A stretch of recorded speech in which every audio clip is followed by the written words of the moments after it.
रावलपिंडी की 45 साला हिना जावेद की अफसोसनाक और पुरअसरार मौत ने उस वक्त पूरे इलाके और सोशल मीडिया पर एक तहलका मचा रखा है।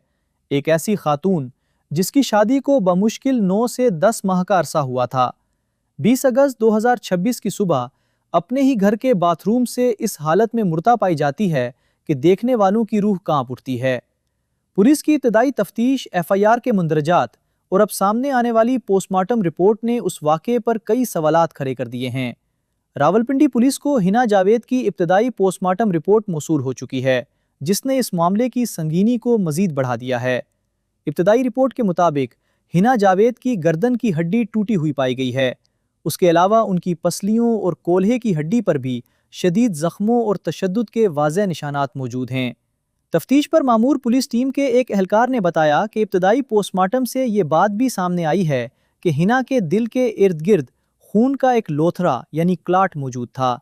अगरचे इस इब्तदाई रिपोर्ट में मौत की हतमी और हतमी वजह का वाज़ेह तायुन फिलहाल नहीं किया जा सका, लेकिन तफ्तीशी अफसरान का कहना है कि हकीकत को सामने लाने के लिए लाश से मुख्तमतूने हासिल करके फॉरेंसिक लेबॉर्ट्री भिजवा दिए गए हैं, ताकि जहर देने या तशद्दुद की नोयत का साइंसी बुनियादों पर तायुन किया जा सके। मकामी पुलिस के मुताबिक हिना जावेद का पोस्टमार्टम उनके कत्ल के तकरीबन 12 घंटे के बाद अंजाम दिया गया। इस अंदोनाक वाक़े का मुकदमा रावलपिंडी के थाना सिविल लाइंस में मकतूला के भाई फहद जावेद मलिक की मदय्यत में दर्ज किया गया है।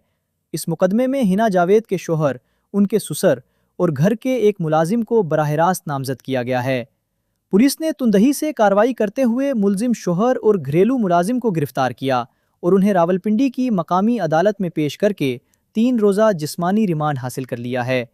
तफ्तीशी टीम में शामिल एहलकार के मुताबिक जिस्मानी रिमांड के इस अहम दौरानिये में मुलजिमान के डीएनए टेस्ट करवाए जाएंगे।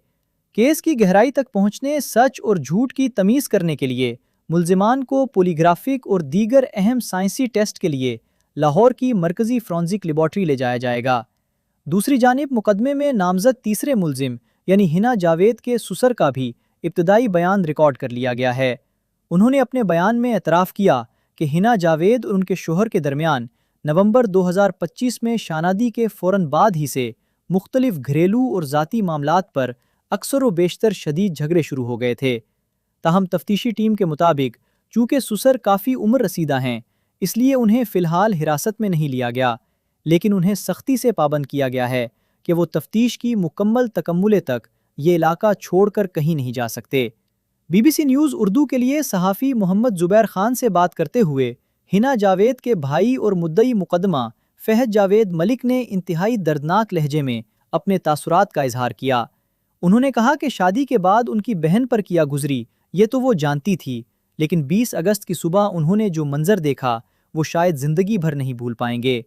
उनका कहना था कि वो मंजर इंतहाई खौफनाक था और उनका पूरा ख़ानदान शदीद सदमे और जहनी दबाव से गुजर रहा है, क्योंकि उनकी समझ से बाहर है कि ये सब इतनी जल्दी और इतनी बेदर्दी से कैसे हो गया। फहद जावेद का कहना था कि पुलिस उस वक्त तक उनसे ताउन कर रही है, लेकिन वो हुकूमत और कानून नाफिज करने वाले इदारों से सिर्फ ये चाहते हैं कि मामले की बिल्कुल शफाफ तफ्तीश हो, ताकि उनकी बहन के कातिलों को इबरतनाक सज़ा मिल सके और उनके ख़ानदान को इंसाफ मिले। अगर हम इस मुकदमे की एफआईआर के मंदरजात पर नज़र डालें तो हकीकत मज़ीद हौलनाक रूप धार लेती है। एफआईआर के मुताबिक हिना जावेद की शादी नवंबर 2025 में हुई थी। 20 अगस्त 2026 की सुबह तकरीबन 6 बजे फहद जावेद को उनके बहनोई के घर से एमरजेंसी की इत्तला दी गई। इत्तला मिलते ही फहद फ़ौरन रवाना हुए और सुबह 7:23 पर अपनी बहन के ससुराल पहुंचे। जब फहद घर के अंदर दाखिल हुए और अपनी बहन के कमरे के बाथरूम में गए तो वहां का मंजर दहला देने वाला था। हिना जावेद बाथरूम के फर्श पर मुर्दा हालत में पड़ी थी। उनके दोनों हाथ उनकी पीठ के पीछे बंधे हुए थे, उनके मुंह पर कपड़ा ठोंसा गया था और उनके गले में एक सफ़ेद रंग की बिजली की तार किसकर बांधी गई थी, जिसका दूसरा सरा ऊपर शावर के साथ बंधा हुआ था। यही नहीं, मकतूला के मुंह से खून और झाग निकल रही थी और बाथरूम के फर्श पर भी खून के निशानात वाज़े मौजूद थे। फहद जावेद ने पुलिस को दिए गए अपने बयान और एफआईआर में संगीन इल्ज़ामात आयद किए हैं। उन्होंने इल्ज़ाम लगाया कि उनकी बहन को उनके शौहर में अपने वालिद और मुलाजिम के साथ मिलकर باقاعدہ منصوبہ بندی کے تحت قتل کیا ہے۔ مدعی کو قوی شبہ ہے کہ ان کی بہن کو پہلے کوئی زہریلی یا بے ہوش کرنے والی شے دی گئی اور اس کے بعد انہیں شدید جسمانی اذیت دے کر موت کے گھاٹ اتارا گیا۔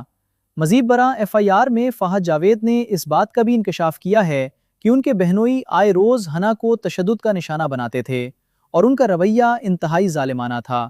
ان کا کہنا تھا کہ ملزم کی یہ پہلی شادی نہیں تھی، بلکہ اس سے قبل اس کی پہلی اہلیہ بھی اسی مسلسل تشدد اور ناروا سلوک سے تنگ آ کر طلاق لے کر الگ ہو چکی تھی۔